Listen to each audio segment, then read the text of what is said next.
We're doing the scientists just grew chickpeas. Good afternoon, everyone. Thank you for joining us. Welcome back. We're glad that you're here. I'm Steve. And I'm Scott. And together we are Backyard Musing Science and Technology Channel. Yep, and we're talking about space today. So kind of cool.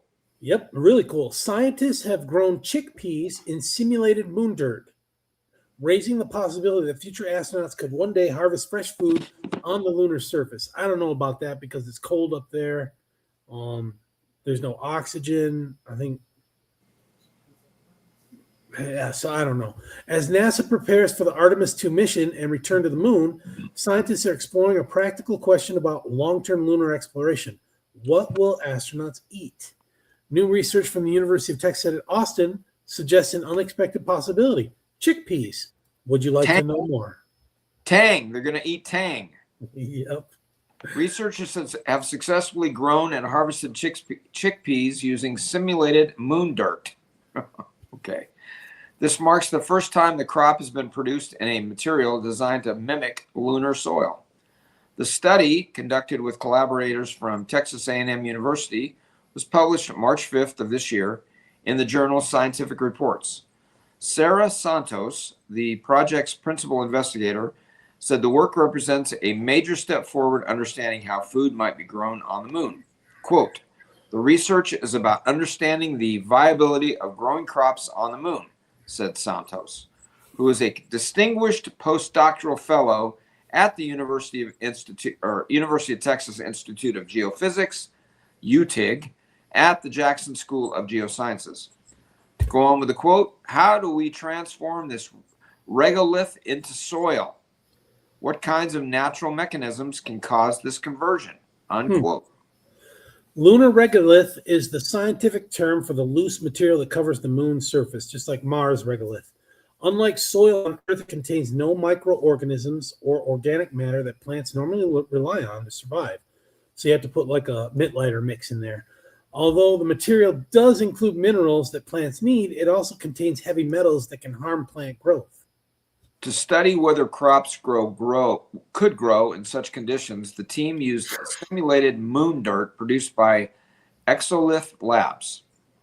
I wonder how they got that dirt or how they simulated that.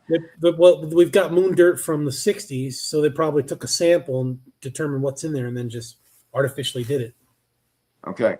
The material closely resembles the composition of lunar samples brought back during the Apollo missions. Again, I remember all that. I was alive and kicking then, but how would they have gotten that dirt? That's interesting. The researchers scoop it up and put it in boxes, and they brought it back when they hopped off the moon. So you don't think that would have been classified? No, dirt? No. I think there's some on display at museums in Washington, D.C. Okay. Like rocks, moon rocks. All right.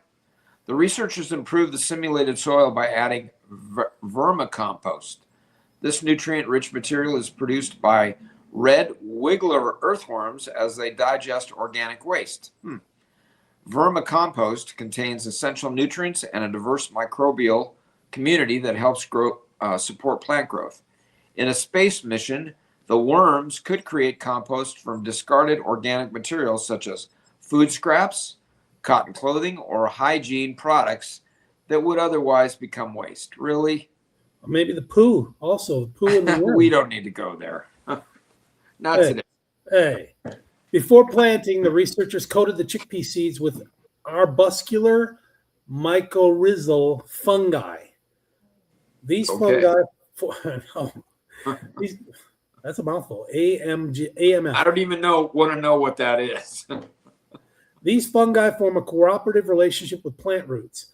The fungi help the plants absorb important nutrients while also reducing how much heavy metal the plants take up from the soil. Santos and her team planted the treated chickpeas in different mixtures of simulated moon dirt and vermicompost.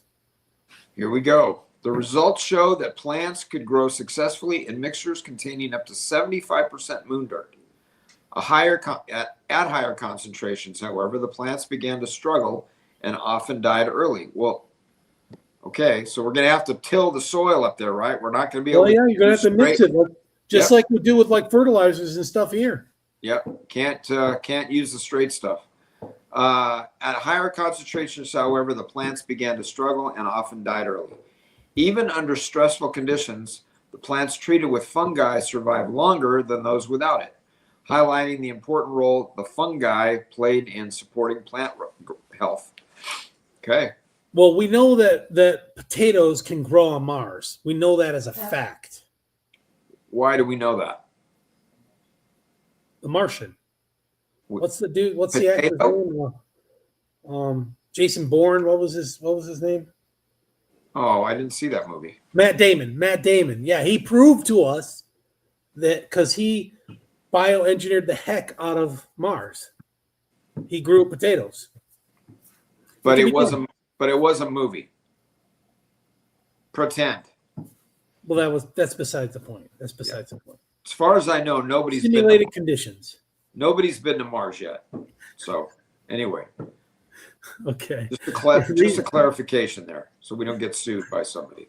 Researchers also discovered that the fungi were able to colonize and persist within the simulated lunar soil.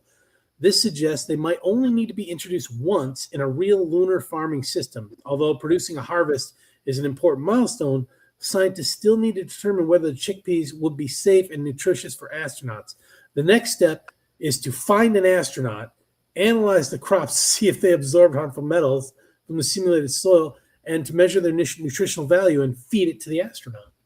I thought we were threatened with a lawsuit if we deviated from the script, but maybe not. Quote, we want to understand their feasibility as a food source. Again, I don't know if I've ever had a chickpea. Have you ever had a chickpea? I think we have. They're like in salads and stuff. I think so. All right. This is according to Jessica Atkin, the first author of the study and a doctoral candidate in the Department of Soil and Crop Sciences at Texas A&M University. What is A&M? A stands for agriculture, and what mines. Is it? Agriculture and mines. Mines, okay. How healthy are they? Do they have the nutrients astronauts need? If they aren't safe to eat, how many generations until they are? So yeah, could you imagine being an astronaut up in the space station? You know, I can't even imagine. And you eat some chickpeas, and then you double over with pains. Yeah, something explodes out of you. Yeah, you got projectile whatevers, and they're just not going to be good. Not good. Otherwise, you got to have resupplies from Earth. Keep a train, a logistics train coming. Right. And then what do you do with what did they refer to it as? Hygiene products? I don't know. I don't know. My stomach is bothering me right now just reading this story. So anyway. All right, folks. We'll catch you in the morning. Thank you. Thanks for spending